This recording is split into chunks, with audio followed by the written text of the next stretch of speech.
নমস্কার, জয়া হোম কিচেনে সকলকে স্বাগত। প্রত্যেক দিন একই রকমের মাছের রেসিপি খেয়ে যদি বোর হয়ে থাকেন তবে এই রেসিপিটি বানিয়ে নিতে পারেন। নিত্যদিনের মাছের রেসিপির চেয়ে সম্পূর্ণই আলাদা হয় এই রেসিপিটি ও পেঁয়াজ ছাড়াই খেতেও হয় অসম্ভব সুন্দর। তাই সম্পূর্ণ রেসিপিটি অবশ্যই দেখবেন ও চ্যানেলটিকে লাইক শেয়ার সাবস্ক্রাইব করে চ্যানেলটির পাশে থাকবেন। রেসিপিটি বানানোর জন্য 4 টুকরো মাছের পিস নিয়েছি।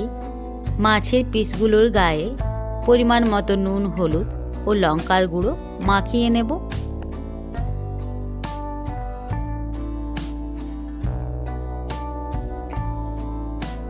মাছের পিসগুলোর গায়ে ভালোভাবে নুন, হলুদ ও লঙ্কার গুঁড়ো মাখিয়ে নিয়েছি। এবার সাইডে কিছুক্ষণের জন্য রেখে দেব। ততক্ষণে আমি তৈরি করে নেব একটা মশলা। তার জন্য মিক্সির বাটির মধ্যে 1.5 চামচ নিয়েছি গোটা জিরে, 1 চামচ গোটা ধনে আর 1 চামচ গোটা গোলমরিচ। দিয়ে দেব একটা টমেটো, সামান্য 1 টুকরো আদা, কয়েকটা রসুনের কোয়া আর বেশ অনেকটা পরিমাণে ধনে পাতা। বেশ ভালোভাবে একটা পেস্ট বানিয়ে নেব। মশলার পেস্ট আমার তৈরি হয়ে গেছে। এবার কড়া গরম করে নিয়ে সর্ষের তেল দিয়ে দেব। সর্ষের তেলটাকেও বেশ ভালোভাবে গরম করে নিয়েছি। এবার নুন, হলুদ, লঙ্কার গুঁড়ো মাখিয়ে রাখা মাছের পিসগুলোকে গরম তেলে ভেজে নিতে হবে। এক পাশ বেশ ভালোভাবে ভাজা হয়ে গেছে, উল্টে আরেক সাইড ভালোভাবে ভেজে নেব।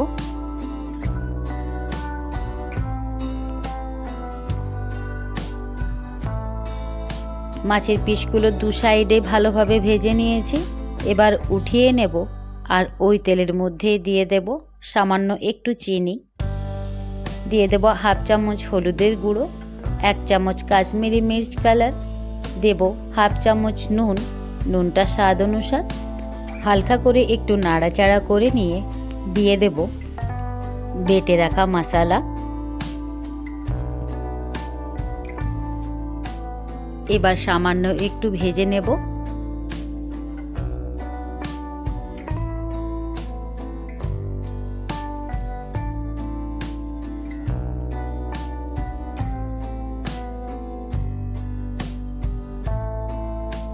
মশলা ভালোভাবে ভেজে নেওয়ার জন্য দিয়ে দেব মশলার মধ্যে সামান্য একটু জল দিয়ে মশলা বেশ ভালোভাবে ভেজে নেব। যতক্ষণ না অবধি মশলার গা থেকে তেল ছেড়ে আসছে ততক্ষণ মশলা ভেজে নিতে হবে।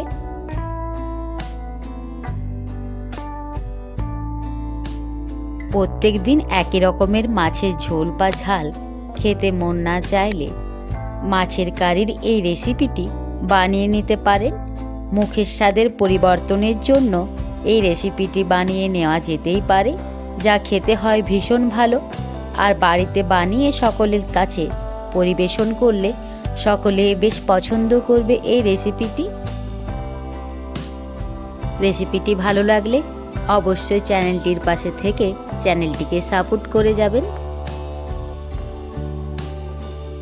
মশলা ভেজে নেওয়ার পর দিয়ে দেব 4 চামচ টক দই। টক দই দেওয়ার পরও আবারও মশলা বেশ ভালোভাবে কয়েক মিনিট ভেজে নেব।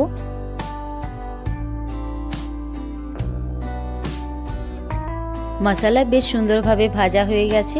মশলার গা থেকে বেশ অনেকটা পরিমাণে তেল ছেড়ে এসেছে। এবার আমি দিয়ে দেব 2 কাঁচা লঙ্কা। লঙ্কা দেওয়ার পর বেশ কিছুক্ষণ নাড়াচাড়া করে নেব।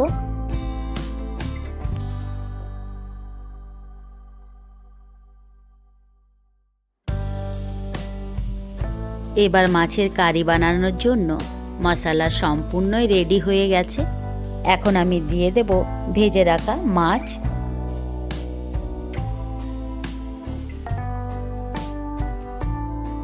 ভেজে রাখা মাছ মশলার সাথে বেশ ভালোভাবে মিশিয়ে নেব।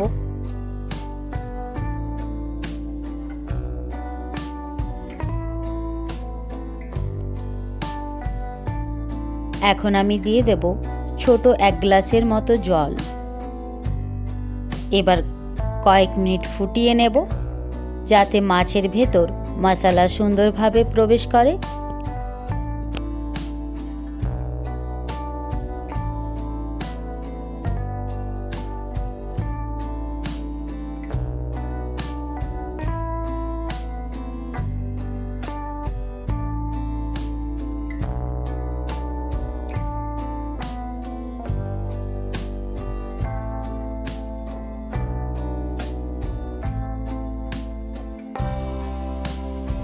কয়েক মিনিট ফুটিয়ে নিয়েছি, তৈরি হয়ে গেল নিত্যদিনের স্বাদের চেয়ে একটু ভিন্ন স্বাদের পেঁয়াজ ছাড়া ফিশ কারির রেসিপি।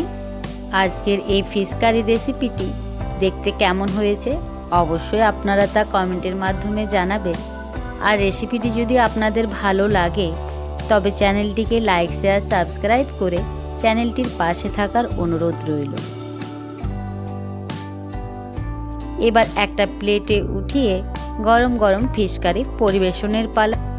আপনারাও অবশ্যই একবার এইভাবে ফিশ কারি রেসিপিটি বানিয়ে নিতে পারেন, যা খেতে হয় অসম্ভব ভালো। রেসিপিটি ভালো লাগলে চ্যানেলটির পাশে থাকবেন। ধন্যবাদ সকলকে।